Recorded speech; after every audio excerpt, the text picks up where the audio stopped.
I'm Cameron Smith. I'm here with Mark Murphy, from guitarist and singer of Wookiefoot. Mark, I was wondering, what is kind of your meaning and message behind Wookiefoot? That's a big question. I know. Throw that at you. Message. Kind of like the lyrical content and like what you guys kind of strive for. To encapsulate it, that's a good question. Okay, I would say one of the things is really me and Jojo, the other guy who writes the lyrics with me, he was the founder of the band with me. We both took philosophy and religion in school, so there's definitely kind of an element of trying not to be. We like to have politics in the song, but not so political. More of kind of like the underlying causes, more philosophy. And a large part of the philosophy was inspired by kind of the, I don't think we're hippies, it's kind of the hippie movement from the 60s and the sense of community that you find at like a rainbow gathering I think it's about bringing people together and not having so much that feeling of we're a band and you're a crowd, and more it's a communal thing. That's why we bring the performers and all the cameos and the extra instrumentalists. And that Awesome. Kind of thing, so. That actually segues perfect into my next question, because you guys are quite the visual band as well as just musical, and I was just wondering how you came about that, like what made you think of that and how it just came to be kind of like a Vegas type show. It's pretty cool. It kind of came to be by again, wanting to incorporate more than just the sense of we're just a band, we're a 5-piece, and that's all we are. We had so many friends. We used to run an art commune up in Minneapolis, and we had so many artists that were around us that were just amazing at what they did, and we wanted to find a way to make them participate. But Cool. So you just sorry. just kind of added, like when you found like cool art aspects, you're just able to bring it into the show. Yeah, and it was a way to just go from being a 5-piece to being like a 50-piece, because we had so many friends with diverse talents that we could incorporate them in. That's and cool. it was some rough years of trying to figure out how that worked. A lot of Getting it just people lighting things on fire, or that's pretty. or skinwalkers kicking you in the head while you're trying to sing a song. Right. Now it's getting smoother every year. Nice, because I could see when you first trying that out. I don't know. I'd be a little weary with people throwing fire behind me. Like, please don't. Yeah. Kevin has had some Spinal Tap moments. We've had some. Pretty much everything that's happened in Spinal Tap has happened to us. Good, cool.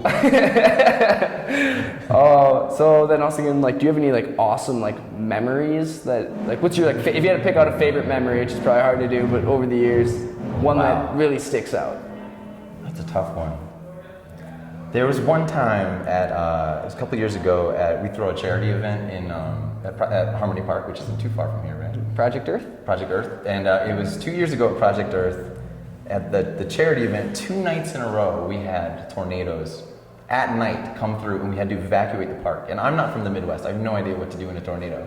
And because we're in charge of the event, we have all these people sitting around looking at us being like, what do we do? There's a tornado coming in. I had no idea. So we eventually figured out how to evacuate the park safely, and no one got hurt. Where'd everyone end up going? Into Geneva. There was a community center there, and some people just weathered the storm with us. And a tornado touched down, I think 5 miles away, and it just missed us. And we had like 80-mile-an-hour winds. It was one of the most scary moments of my life, being that we're running the festival. But then right after it went through, and most people were out of the park, to kind of lift the spirits of everybody who was really kind of scared, senseless is the word,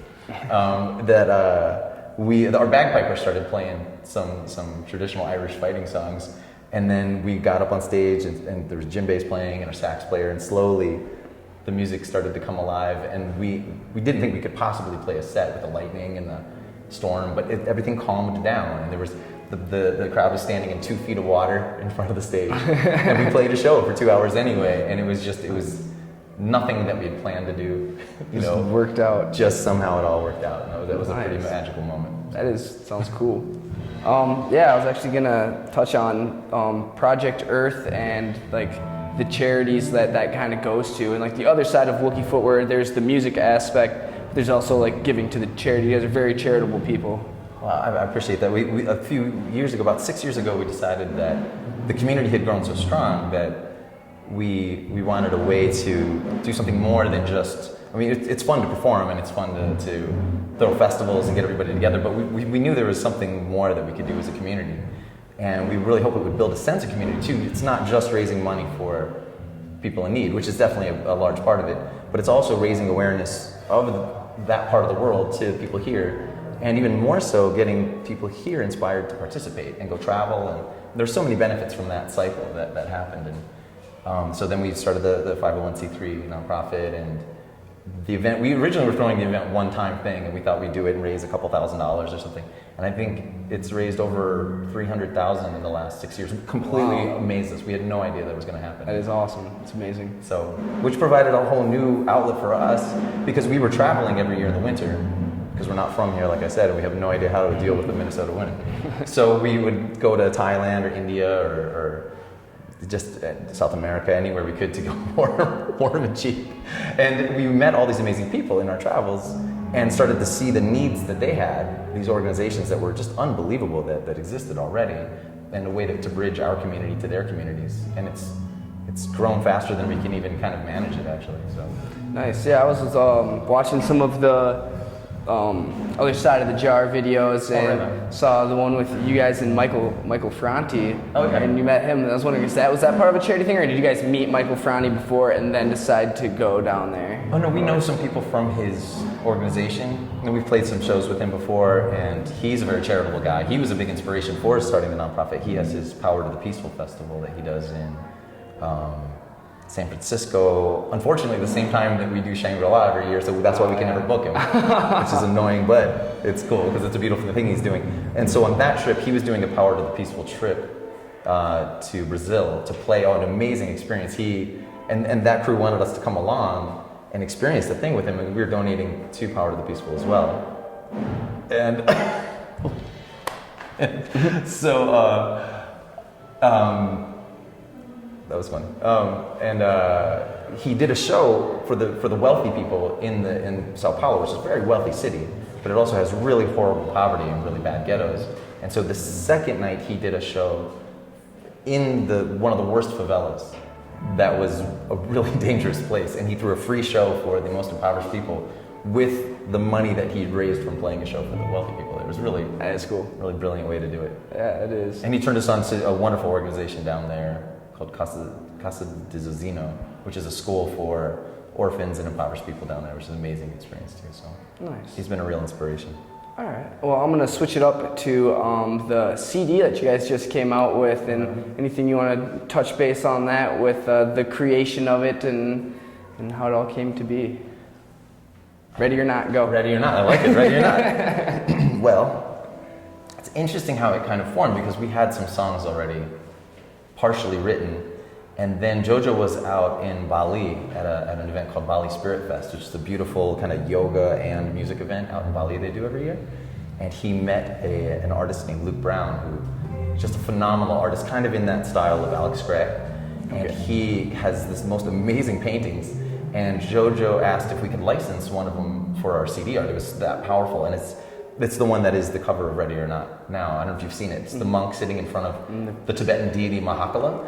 And the more that we learned about what that, not just that picture inspired, but that was a huge inspiration for the CD, but also the story behind Mahakala, the Tibetan deity, and what's actually going on in that picture is not necessarily what you think is going on in that picture, which adds a whole other layer to it. And then so we wrote a lot of songs about that dynamic. Is that the same, like, in the cover, is that like the same type of thing that kind of Nako was talking about in Nepi, that song about the dragon purge it out? Because I remember I saw him talking, he was talking about like a statue that they build, and I thought it was Bali, but I'm not sure if that's the same thing or not. That's, in Bali they're actually Hindu, and that Nepi is a different festival. With Mahakala is from the Tibetan Buddhist tradition. Okay. And that is, even though he met the artist in Bali, it was a Tibetan painting. Okay. But the Mahakala, the image which looks like a demon or a devil on the cover, is actually the protector spirit. They pray to him. What's happening in that picture is he's praying for protection.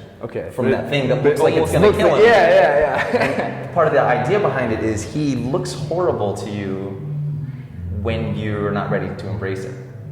And when you're ready to embrace the fires of purification, which look like the fires of hell, and this is true for all of us, right? When you don't want it, it's like the truth that you can't quite handle yet. But if you surrender and you release and meditate and pray, God willing, the forces that be will come and crush your ego and smash you down until you can handle the truth. And then suddenly you realize that that demon is actually an angel.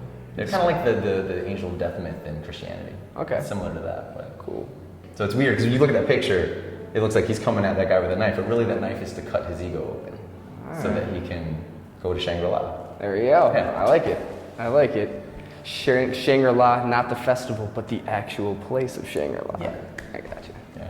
Cool. Well, thanks a lot. Yeah, for This is sure. I'm Cameron Smith here with Mark Murphy, singer guitarist for Wookiefoot here at the Wicked Moose. Thanks for listening. Thank you. Thank you.